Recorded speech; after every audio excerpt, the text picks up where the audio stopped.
Dream fight, any weight class, past or present, who would it be? Michał Oleksiejczuk in Atlanta. It could actually happen, and it's not a hypothetical. A couple knockouts. I think he's got like 7 knockouts, or if not finishes. So, I think it'll be. And he moves forward. He throws with bad intentions like me. So, how do you do it now? Things are cool. You have 2 beautiful wins, one over the former champion. That's got to be feeling pretty good, right? Beating a legend like that. At the same time, his name still carries weight with the resume that he has. Former champion, beat Anderson Silva. Dana certainly knows what he's doing in terms of business. He markets stuff like nobody else. MMA, I don't know how he wants to do it or where he's going to get the fighters from or whatever, but he knows the fighting business.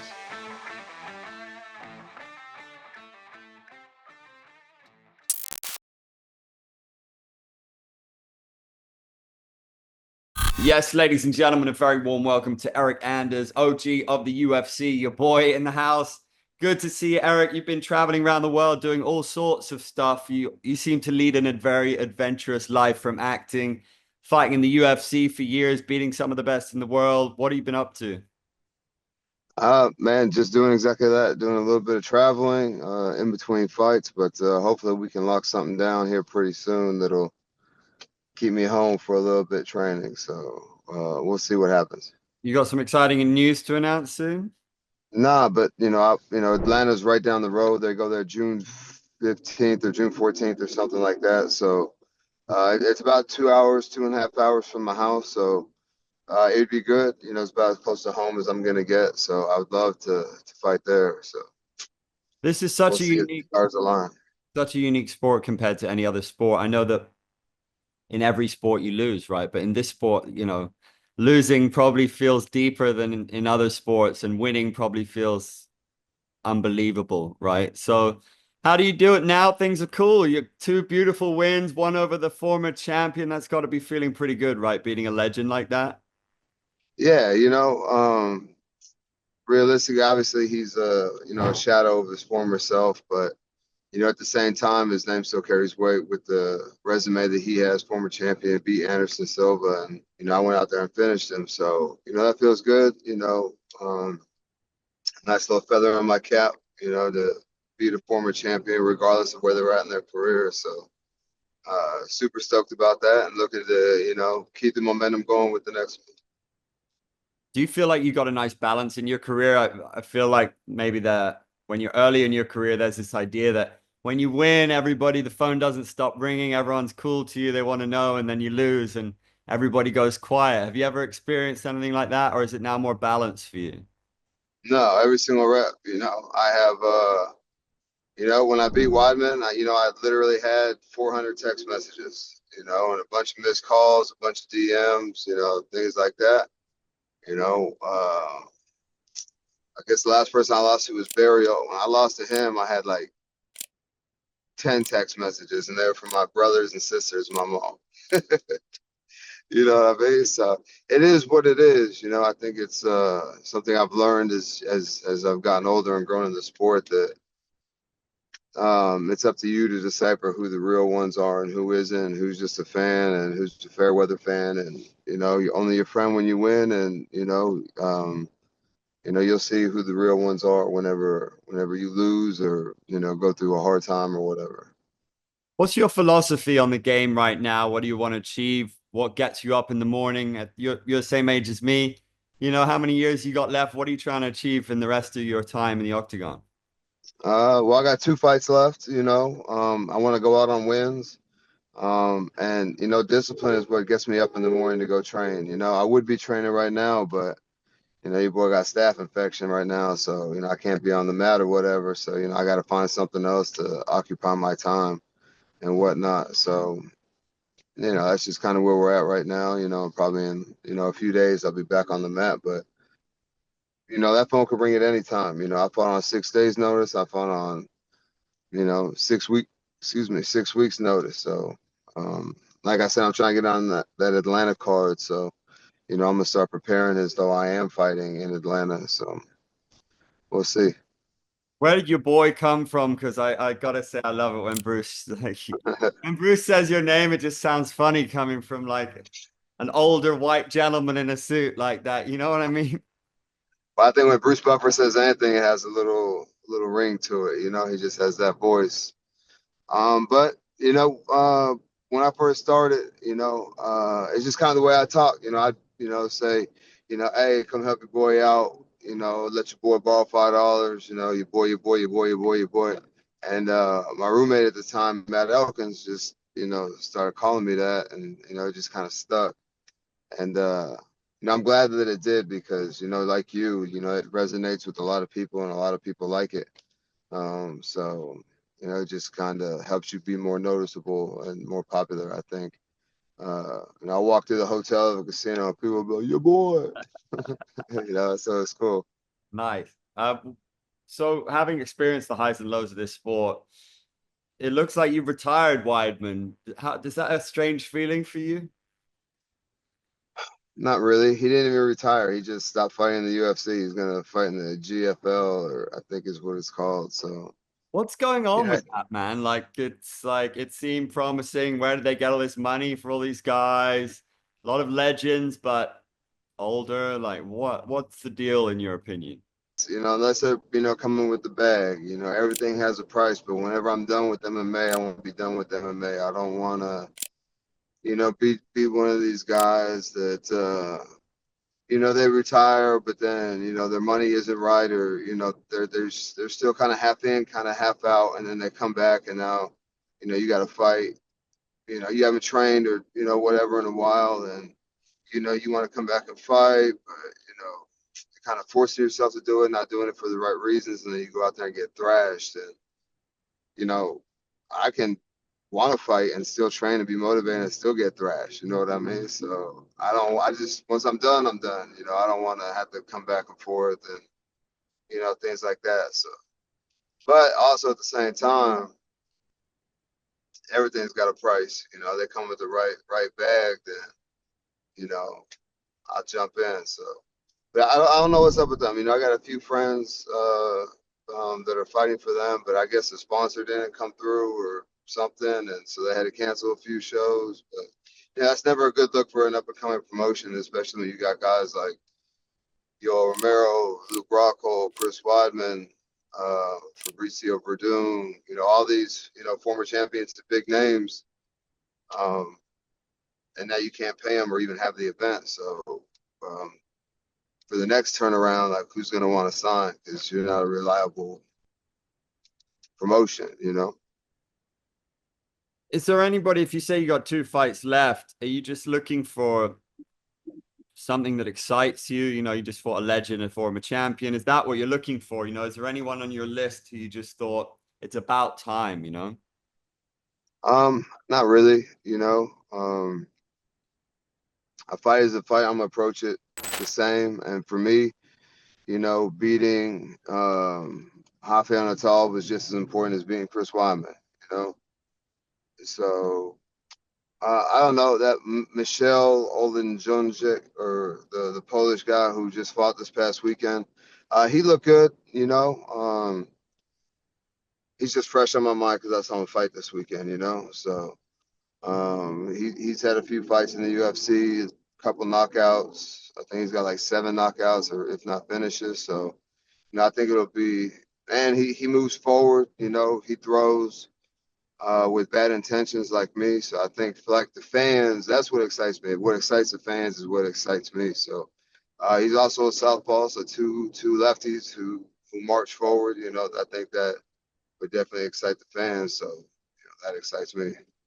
Do you think the UFC struggles for stars? I mean, when we look at back in the day, Anderson Silva, GSP, even Conor McGregor, John Jones on the way out, even people like Masvidal and Cowboy kind of left, whether they're coming back or not, I don't know. But now, have they got the same level of real like draws, people who electrify stadiums?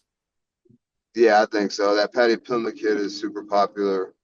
Uh, Gene Silva, crazy popular. Diego Lopez, crazy popular. I think the difference is there may not be so many Americans that are uh, like that. Even though Anderson Silva's not an American, he's still, every American is going to line up to see Anderson Silva fight. Um, I don't think, we haven't seen like a McGregor-esque type person yet, but since McGregor. But I think that Adesanya is a superstar. I think that, yeah, I think there's plenty, but there's a lot of money in foreign markets. So I don't think of course they want that guy, that American, that homegrown kind of guy, but England will spend money too. Brazil will spend money too. The Asian population will come out and support their fighters. So like Wei Li, she's got to be the McGregor of China. So But just yeah, I think that they have plenty, but not a lot of Americans. I don't think none that drop off the top of my head, anyways. just look at Dricus, he's absolute icon. They love him in South Africa. That man is a hero. Like in your division, do you feel like people kept writing him off, saying, "Oh, like he's not beautiful to watch," but he seems to have cardio for days, he hits hard. What do you make of him as a champion? Is he going to stick around? I mean, for me, it don't matter what you look like. I don't have, know the best technique, or, I'm not an artist like Adesanya. You know what I mean? But at the same time, results is all that matters. He's going out there, he's finishing guys, knocking them out, submitting them. So that's all that matters. Regardless of what it looks like, it's just a talking point. It's just something for people to talk shit about, or whatever. Who cares what it looks like? Look at everybody that he's fought. They all say the same thing. He was awkward. He was this. He was that. But he won, and he finished you. Who did he fight? Who was his last fight? Um, I can't remember who his last fight was, but man, he just goes out there and gets the job done. And Strickland? this business, yeah, Strickland. He beat him easier the first time than he did the second time than he did the first time. So, that's the name of the business. Go out there, get finishes, and make money, and that's what he's doing. Do you think Hamzat is like the monster that he was, touted to be? We'll see. I'm sure he'll fight soon. I just saw that Dana White kind of hinted that he'll fight International Fight Week. So he keeps passing the test as well. Gilbert Burns, Usman. If you want to count Usman, because I know he took that fight on short notice. Up a weight class, I believe. So he's built quite the resume himself, and so I'm sure he'll be coming up on a title shot, or a top, 5 or 3 guy here pretty soon. So I would like to see him fight more often. I don't know what his deal is and why he can't fight more often. But whatever, that's the Dana knows what he's doing with the business. You know what I mean? So yeah, Chimaev is another one of those superstars. So we'll see what happens. Dana certainly knows what he's doing in terms of business. He markets stuff like nobody else. What do you think of his move into boxing with Turkey? Is he going to save boxing? Can it be done? Like you can't just get rid of the WBC belts, right? Like, how do you see it going? If anyone can do it, Dana, with that kind of money, something's going to happen, right? Something interesting. Yeah. But for me, even if I didn't fight, I would like MMA better than boxing. It's a more complete thing, and it doesn't seem as you like if you watch a boxing match like Canelo, there's like no competition for Canelo. Canelo beating everybody. So it's like you already know who's gonna win the fight before the fight even happens. MMA, man, you don't know. On paper, it may look like something, but something totally different happens, or somebody's getting beat up for, you know, 3 4 minute 4 rounds, and then turns it around and wins, like Leon Edwards and Usman, Derek Lewis, Volkov. You see these things happen all the time in MMA, but not so much in boxing. So for me, MMA is always going to be better to watch than boxing. So but there's obviously there's plenty of money elsewhere. Saudi Arabia seems to be throwing a lot of it around with athletes and promotions and things like that. So, I'm sure it'll be cool to watch, boxing. Maybe some UFC fighters can float back and forth between boxing and, MMA. Like, I don't know how he wants to do it or where he's going to get the fighters from or whatever, but he knows the fighting business. For you, I'm wondering, like, you seem to be super switched on in terms of what's going on and how to manage your career. Like appearing in Cobra Kai, that puts you in a different avenue to a lot of your colleagues in the UFC. You already now have that option to go into that world. What was that experience like? Man, to be honest, I have a newfound respect for actors. I was probably in maybe a minute and a half of a 30-minute episode, and that was 2 12-hour days to film that. Now, I don't know if it's just because I'm such a shitty actor that they just had to keep doing it over and over and over and over again or what, but yeah, it was exhausting. And obviously it's something that I'd like to continue to do if I got more opportunities to do so, but yeah, it was great. It was fun. And to be a part of like the #1 show on Netflix, even for just a minute and a half, was a great opportunity, and really glad that I got to do it. Were you a fan when you were a kid? Is Johnny Lawrence the real Karate Kid? Yeah, what is it? Damn, what's the dark head? Ralph Macchio's. Yeah. He's the asshole. Yeah. He came in there. He stole Johnny Lawrence's girl, hit him with the illegal kick.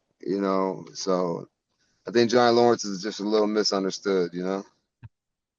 Yes, man. I think so, man. A lot of people feel the same way. Have you got anything in the pipeline acting wise?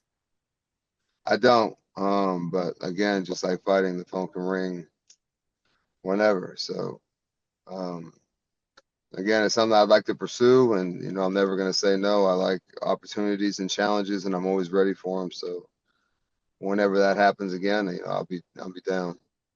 You fought Khalil back in the day, who's big into Muay Thai. Like he's hailed as one of the best Muay Thai strikers in the UFC. How do you feel about Muay Thai and why isn't it bigger in the States, man? Like I cover it a lot here. We got people like Luke Lisi and Abasello, and there's a few, Jackie Buntam, but like for such an amazing athletic country, it's strange to me that Muay Thai isn't bigger. I know Rogan's always pushing it, saying like, why doesn't the UFC do it? Or what do you think? I think that people take like MMA. I think that people take like techniques from different things. Like you see people throw side kicks. That's a karate thing or a taekwondo thing. You see people, you know, maybe not traditional Muay Thai because it's like you probably get taken down pretty easily. Like you have to change your stance or whatever and modify it for MMA. But I think that people do kickboxing and Muay Thai, a pretty fair bit. They just don't call it Muay Thai, but a lot of that, like a Thai clinch, is Muay Thai. You know what I mean? So when you see people getting killed in a Thai plum, then that's Muay Thai. You know, but they just for whatever reason they just call it kickboxing, or maybe it's like the rule set or for Muay Thai versus kickboxing. I don't know, but I think I clearly do. I am a victim of Muay Thai. I know Muay Thai is an effective martial art and has a lot of effective techniques that will work in MMA. So I think that people do train Muay Thai and kickboxing, but just kind of like call it kickboxing. Maybe because like you're not like marching in like they do with Muay Thai. Teep kicks, that's Muay Thai. You see that a lot. So I think that people like incorporate the techniques, but they don't necessarily just call it Muay Thai. Yeah, I'm a big fan of Matt Brown and the way that he was able to put it into the MMA. His Mm-hmm. elbows and clinch game were awesome. I just want to ask you about football a little bit because I know that's like one of your first loves, right? What was that like playing professional football and then transitioning to MMA? Do you think that helped you? Yeah, I think it, 'cause I did that from such a young age, and it just kind of like instills like discipline. You know, I think that like coaching and things were a little bit different than they are now because you couldn't just up and leave a school like you can now. You know what I mean? Like you had to sit there, endure, you know, whatever adversity. You couldn't just throw a fit and leave. So that's just, you know, and I guess that's just like the changing of the times and whatnot. But um, yeah, of course, like you have to learn how to work together and all the things that like playing team sports um, brings you because MMA is low key a team sport. Like I need training partners. I need people to train with me. I need people who are just as motivated as me to show up every day and train hard and, you know, come back again at night and show up again the next day. So the only difference is when it comes time for the game or competition or whatever, you're marching out there by yourself. There's people on the other side of that fence who can't help you, and that's it. So, you know, I don't have a, you know, I played linebacker, so I don't have a defensive line to depend on. I don't have a safety that if I miss a tackle or blow a coverage can, you know, still cover me. But, you know, I kind of like that, you know, going out there and the wins and losses are on me. We got the draft coming up. What moves are you looking for? Who are you excited about? Any predictions? To be honest, I'm kind of curious with this quarterback situation because they got guys that say that are, you know, great quarterbacks or great, you know, at whatever position, but I just don't see it. And I'm not trying to sound like a hater, but you know, there's just some guys, you know, they're raving about and saying that they're, you know, the first at their position. And I'm just like, I don't know. I don't see it. Like just Anybody you watching them. think's overhyped? Um, Probably Shador Sanders, to be honest. Not even, you know, talking shit or throwing salt or whatever, but I don't think one, the level of competition that he saw in college was that great. And two, I just don't think he throws the ball as well as everybody. You know, I've been wrong before, dude. So it's not like I'm not, you know, Mel Kiper Jr. or like one of these draft analysts or a team's, you know, general manager, the guy or coach, you know, I haven't touched the football in 15, 16 years, you know, so what is my opinion worth? But, you know, just watching, I just don't think that, you know, he's that guy. Do you rate Cam Ward? Because everyone's real excited about him, and he was kind of a late Yeah, bloomer. I would pick Cam Ward over Shador Sanders for sure. Um, just because he just seems to have more ability. You know, he's a bigger guy. He can throw the ball better. He places the ball better. That now his like nonchalant, you know, he kind of like doesn't set his feet sometimes when he goes to throw the ball. He just kind of stands there and just flicks it or whatever. Um, but you know, he's definitely. I think that's not going to be a thing in the NFL. Like he's going to have to be on his P's and Q's because you know all those guys are really good. That's why they're in the NFL. You know, so you know we'll see. What about wide receivers? I've seen some guys who are absolutely rapid and big as well. Yeah, I really haven't paid attention to what receivers are coming out. Really, the only two that I can think of off the top of my head was the kid from LSU who just killed himself. Um, uh, the kid from Ohio State and then the young kid from Alabama, who were both freshmen last year, so they're not even eligible to go to the NFL. But I guess Isaiah Bonds would be the next other person that I can think of off the top of my head. So, you know, with the wide receivers, those skill positions, you know, some of those guys can come out of nowhere. You know, sometimes they overrate speed. You know, just because a guy can run a 4.3, don't mean that he can catch the ball and run routes very well. You know what I mean? So I think they overrate speed sometimes, and then like there's guys who get the opportunity to come out of nowhere. Like I forget where Cooper Kupp is from. You know, he's from like Eastern Washington or you know some small school like that, and they you know make it and do well, and they're all pros and things like that. So receiver, I think, is a much harder position to gauge. You know, because there's guys that you know maybe they were you know 5'7" when they graduated high school, and then through college they grew. and they got faster, stronger, and they just, weren't so developed coming so they out of high school, so they could play. They just weren't big enough or whatever enough. And then they hit that growth spurt in college, and now all of a sudden, they're the man. Like even Antonio Brown came out of Central Michigan, I think, or whatever, and he's, for as crazy as he is, he's probably one of the best to do it, So it's a difficult position to gauge, Who's I the think. one guy you've got your eye on who you're like most intrigued by in the draft? Um, I don't know. I really haven't even paid attention to it to be honest, but like I said, that quarterback thing is probably the thing I pay attention to the most. But there's not like one player that I always, of course, I like the Bama guys to do well and get drafted high, and I don't know how many guys are in from Bama that are enter the draft, but let's just say there's 12. I hope they go 1 through 12. But I don't. I just haven't really been paying attention to it a lot. All right, well, we'll wrap up with a quick fire because I don't want to take too much of your time. So, who has the best fight IQ in the UFC? Fight IQ. Shit, I can tell you who it ain't. Uh, um, I don't know. That's a good question. It's early in the morning. I think Alex Pereira's fight IQ is a little underrated. I think his management of range and distance and when to do what um, is a bit underrated. His last fight was very underwhelming, but that's the name of the game. It's hard to show up.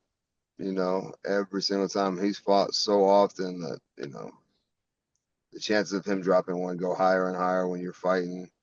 However many fights he fought in that short amount of time. Most underrated fighter in the UFC? Patty Pimblett. Interesting. Yeah, well, you've proven a lot of people wrong. I think Izzy just said to him, I'm going to stop writing you off. Uh, Yeah, every rep, every rep. And I don't understand because he's not just going out there and decisioning people. He's finishing people as and he can talk. well. Right? Uh, So yeah, funny, I think funny when Cody Garbrandt called him a sorcerer instead of a scout. Uh, that's so sweet. who's the funniest in the UFC? Oh, I like Tuivasa. Not even that like what he says is funny. It's just like his overall personality. He's like this big, jolly giant who's actually he is pretty witty and funny as well. But I just think his overall character, the way he looks, talks, acts, the whole thing is just him, and it's not forced. It's not an act. It's who he is, and he's just a hilarious person to be around. Yeah, and he like walks out to Celine Dion. Yeah, yeah. It's funny, man.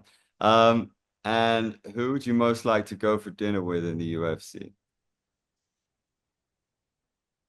If this was about a year and a half ago when I was still partying and doing all that other stuff, probably McGregor. But now, You're I living don't know, healthy dude. now. Huh? You're living healthy now. Yeah, yeah, yeah. He would, get me in trouble, I think. So I'd stay away. But he's a cool dude. Yeah, I don't know, dude. Probably more so a coach than anything, than a fighter. Eric Nixick is cool. Somebody's brain I could pick, Kyle Bahal, the kid from Brazil, the Yeah. nerd. Yeah. Um, Diego Lima. Um, just somebody I could talk to about the sport. Faraz Sahabi. So maybe not necessarily like a fighter, but like a coach who's coaching all these guys. I don't know what the Fighting Nerds coach is, but his name, but I know his jiu-jitsu coach, Wagner. But yeah, somebody whose brain I could pick up information, technique, strategy, things like that. Well, Um, I'm saying you're very switched on. I've asked this question to 50 fighters, and you really given it some thought. It's pretty interesting. A lot of people are like, oh, John Jones, because he's the best, like whatever. But well, yeah, man, he's intelligent and articulate enough. Like I've trained with him before. He could definitely. but I know like my next thing is like I'm gonna open up a gym and start training, and I'm sure fighters will come there to train and whatnot. So, um, I think being able to coach them better, on the mat, off the mat, in life, in fighting, and everything, and just kind of be that person for them, I think would be more valuable to me than partying with McGregor or going out there and talking to a fighter, because not saying the fighters don't know techniques or whatever, but somebody taught them that. Yes, yeah, I'm saying? Some fighters are cerebral. Actually, fight IQ might be that Ruffy kid now that I'm thinking about the fighting nerds. yeah, yeah. That Uh, that they're doing crazy things, man. Who's the most annoying fighter in the UFC? Colby Covington. Who's the best dressed? Best dressed. Oliveira will be putting it together, man. He'll be putting I on some agree. fancy suits, and he's got the teeth and the glasses, and he just kind of looks like a James Bond character all I the time. agree. He's cool. Who's the most interesting female fighter? Probably Shevchenko. She speaks like, 100 languages. She shoots guns. She fights. It's like her life. I don't think I've ever seen her with a man. It just seems like she's fighting and guns and travel and culture is her life. She's not doing a whole bunch else. So Not letting she's lived a bunch of places. not letting people drink water in between rounds. Did you see Yeah, yeah. Well, hardcore? I understand that. I don't do it either. Really? No, That is I don't wild. drink. I don't drink water at all during practice. Really? And not even from like like a fucking Eastern European, got to be tough type thing. I just just fills my stomach up, and I feel that shit swishing around, and I would just rather not. Even in fights, I don't drink water in between rounds. That's crazy. I couldn't do Yeah, and I'm trying to catch my breath, dude. If I try and drink water while I'm trying to catch, I feel like I'm drowning. So I'm just like, man, fuck it. that. There's nothing. There's no way you could get dehydrated in 15 minutes. There's zero chance, dude. And I Yeah. chew gum so it keeps my mouth, wet and not dry. So yeah, I'm good on Okay. water. Yeah, interesting, man.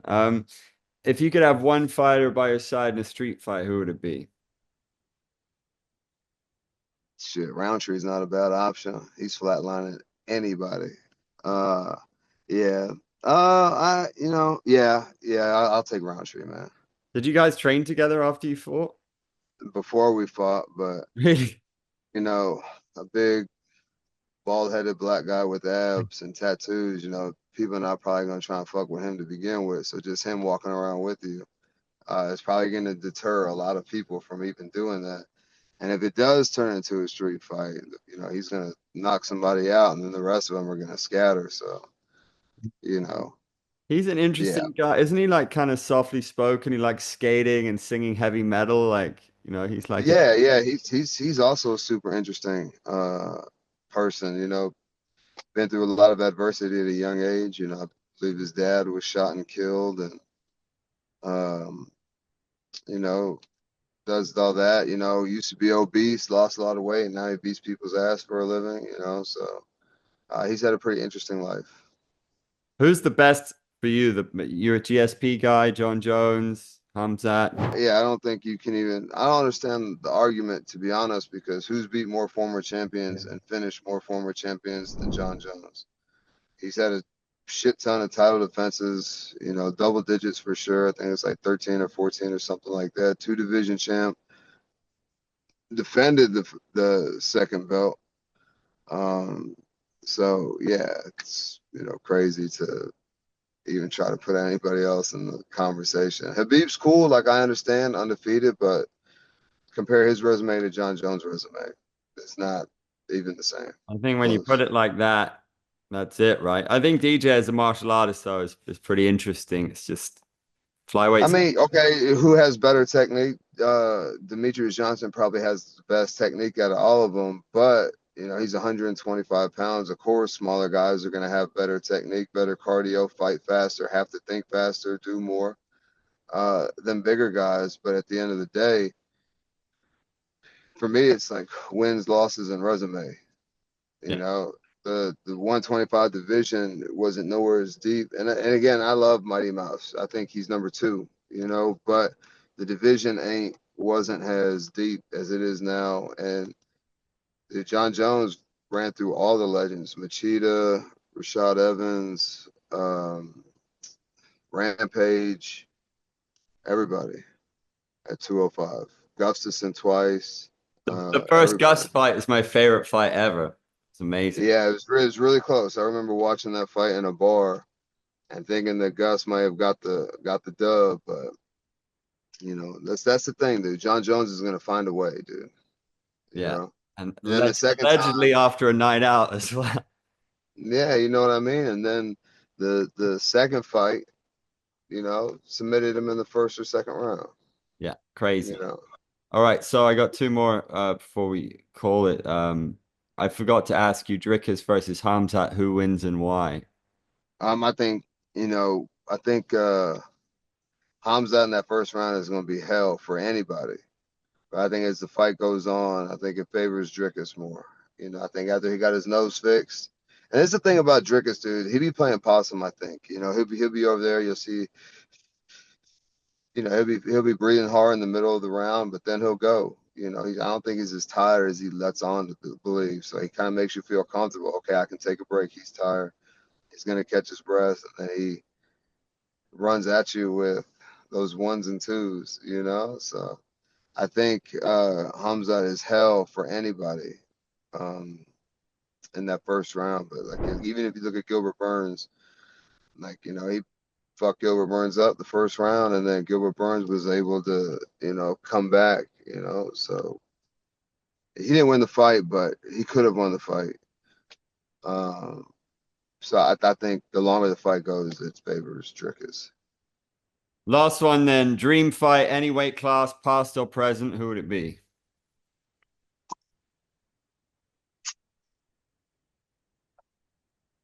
Shit, I don't know. Michelle Oleksiejczuk in Atlanta, just because it could actually happen and it's not a hypothetical. Amazing. Hey, maximum respect. We run out of time. Thank you so sorry it went a bit long. I appreciate it.